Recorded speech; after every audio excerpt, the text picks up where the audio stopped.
Alright, hi guys, welcome back. We're here at historic Bollman's Bridge. Now, you wonder why I'm kitted up like this. I have no idea how far it is to the Keystone Viaduct, which is that direction. It looks like it's going to be a hike. Probably about a mile, maybe 2 miles. I asked the nice lady at the museum, because that is the railhead. That's actually the trailhead where you're supposed to park for the whole entire trail.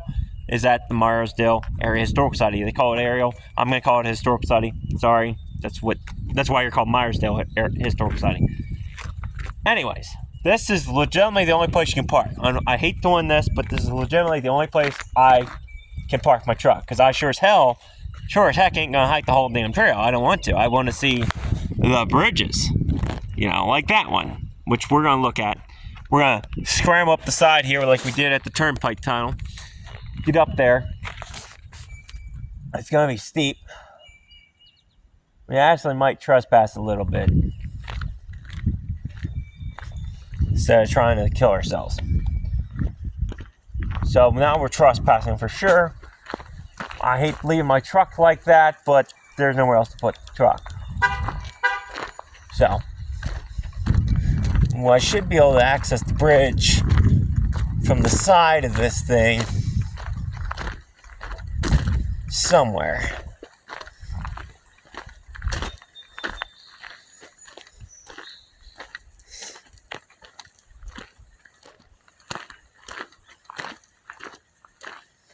Looks like either way it's gonna be a bollock to get up there and get back down.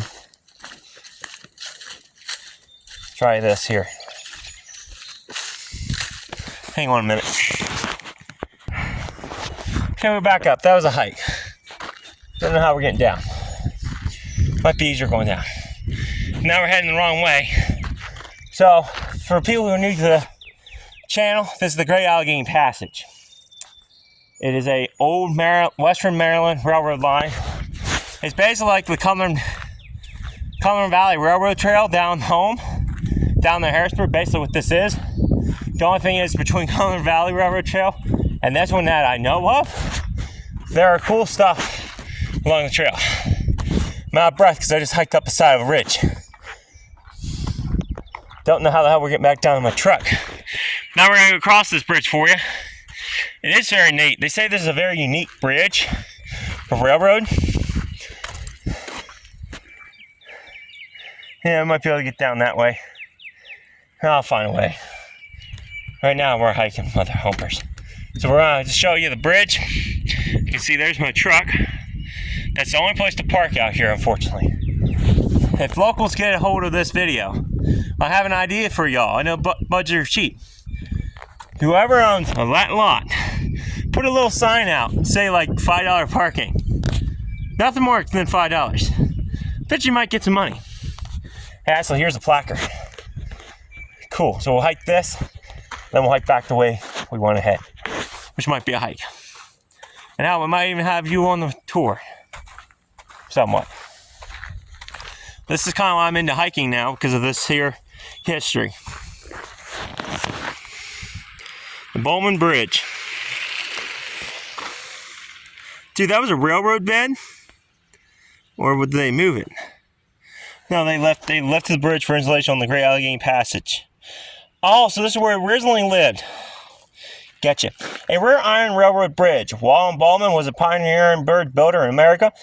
At 14, he marched in the Baltimore and Ohio Railroads 1828 in a parade, and the next year he helped lay the first track as a B&O carpenter. He first taught himself to build wood railroad bridges, and in 1852 pretended his own unique trust from assembling iron bridges.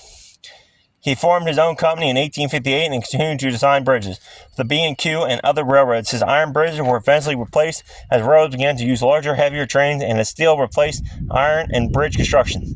This rare iron bridge was built in 1871 to carry the B&O over Wills Creek east of Meyersdal. In 1910, it was moved to carry a farm road over the B&Q tracks west of Meyersdal. Slated for demolition, the bridge was rescued and moved a second time in 2006 to serve as a bridge for the trail. It is 81 feet long, 13 feet wide, weighs 30 tons, and has cast and wrought iron members. So that's just how thing. The Bollman Bridge carrying Farm Road near Meyersdal spanning CSX tracks, one of his similar bridges designs. It's pretty cool. Here's Lethbridge Bridge installation on the Great Allegheny Passage. This iron bridge was easy to erect by unskilled labor since each part had numbers cast into it for easy identification, and the bridge could be test assembled in the B&O shops. Iron dialogue radiation down from central or end towers, and everything was held together with bolts, mortars, and tendon joints and wrought iron pins. Pretty damn cool. So they picked this sucker up. They picked this sucker up and they moved it here. That's how you save history. Kudos to the guys who run the Great Allegheny Passage. That is how you save history. And it still serves its purpose to this day. I don't think there's any tourists who are as heavy as a train. I hope not.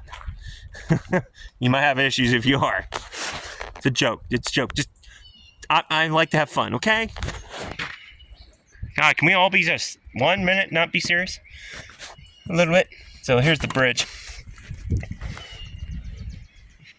So let me see if I can see. Oh, there you go. See the pin? And you can see the old wood. I don't know if that's wood. So this is actually how most bridges would have been. Some of these actually didn't even have decks. But most of these would have a deck on them, and then you lay your tracks on top of this. So this is, of course, a new modern wood. It's a very cool, very smart way of saving it. A very cool piece of history here in Pennsylvania. Now we're heading for the Keystone Viaduct, which is going to be a lot bigger than this, and I don't know how far away that is. We're going to find out. So, one last look at the cool-ass bridge. Might get a picture for myself. Till next time, stay curious, stay adventurous.